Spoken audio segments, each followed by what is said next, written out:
Welcome to Doug in Exile. I'm Doug Tenaple. This is where all the happy patriots are.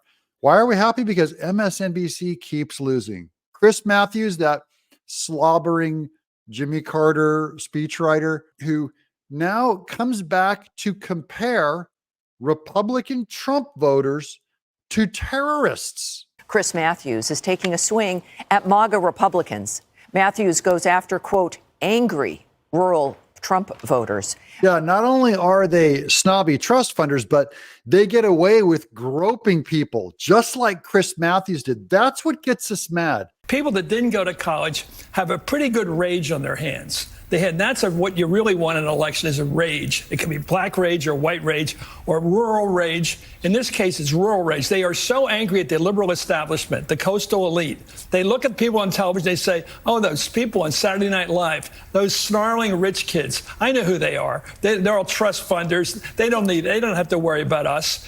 Is that you guys get special treatment. You can do anything you want and you don't get in trouble. And the regular guy in the country goes, there they are snarling and making fun of us again. And every time we make fun of Trump, we're making fun of them. That's the weird, it's a weird thing. And then if we so much as swat a housefly, we lose our job, get a strike, lose our channel. That's what makes us mad. But in a way, it's like fighting terrorism. I mean, we think we just... He said it, and then watch him touch his own face as the loser tell. That means I blew it. But in a way, it's like fighting terrorism. I mean... Yeah, he said it.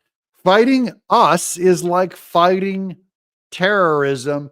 Chris Matthews, you out of touch, snobby. There hasn't been an intern that didn't walk by you that you didn't grope. We think we just put the army in, or Israel just puts the IDF in, they're going to solve the problem. It never solves the problem because you enrage people.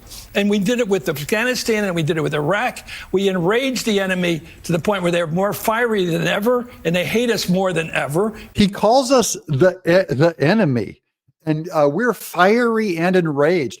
I'm the happiest guy I know. I'm not even that mad. I'm not as mad as Palestinian protesters in New York burning down Christmas trees, taking over bridges, Palestinian protesters in LA shutting down freeways. We're not the mad ones, Chris. Your side's the angry ones.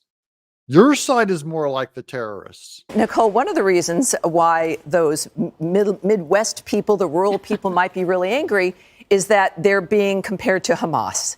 And thought of and described as the enemy. Being described as Hamas, terrorist, Hitler, any worse name, bigot, they'll come up with whatever name. Don't worry, guys. It doesn't mean anything. They are always lying. Democrats don't have values. They just pretend to have them to call you a name and bug you. It's what's going on with Chris Matthews? First of all, isn't it just so liberal elite to call people who disagree with their politics as terrorists and just name call in general? I mean, we saw Hillary Clinton do that. We've seen the Biden campaign, the MAGA extremists. I mean, that's what they do. They don't mean that you're actually a terrorist. They don't even believe that. They have no values. They just mean their polls are down. Polls are down, and they name call and they compare you to terrorists. We saw it during COVID. Parents who were speaking out at school board meetings, they were also likened to terrorists. And that's when they roll out the big words. It's true. Guys, don't worry. They don't care. It just means the polls are down. I mean, this is just an elementary school way of saying, no, we don't like you. We don't like you. We're going to name call. And unfortunately, this is why the working class has a problem with the ruling class. What the government, the DOJ, calls Trump supporters. This is more than just pointing a finger and laughing or smearing someone. It's putting people into a context of being dangerous and the enemy, and that he refers to the army. This is the only thing scary as delusional as Democrats are for calling us those names.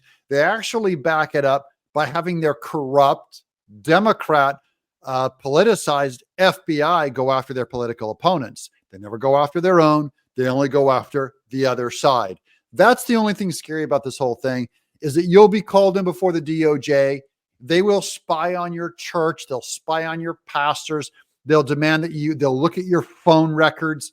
That's the only real problem. Otherwise, they should be laughed out of the room. Liberals have utter disdain for working and middle-class Americans. Some of them are bold enough to admit it on live television, like Chris Matthews or like Hillary Clinton in front of potential voters. Yeah, if the poor are still voting for Biden, I've got nothing for them. Of course they are. Snobby, angry people that vote for Biden, put him in office, and I got nothing for them. But we're all going to suffer. Liberal or conservative will suffer. The rich elite, they'll always be fine. The Republicans aren't going to get them either. But the common man who will put Biden back in office and listen to media, they're going to suffer.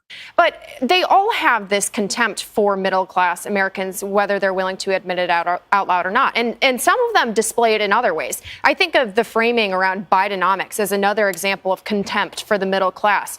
The Biden administration's attempt to justify their horrendous economic policies, which have made working-class Americans poorer, and to tell them, oh, no, you guys need to just suck it up and be thankful that Donald Trump isn't around to send some mean tweets again. If somebody on one of our panels started referring to a group of Americans as comparable to Hamas, someone else would chime in and say, wait a minute, right? You'd have a debate. You would have that conversation. Of course. We don't see that going on when it comes to certain media. It was bobblehead morning over on Morning Joe. Apparently, everybody's shaking their head along what Chris Matthews was saying.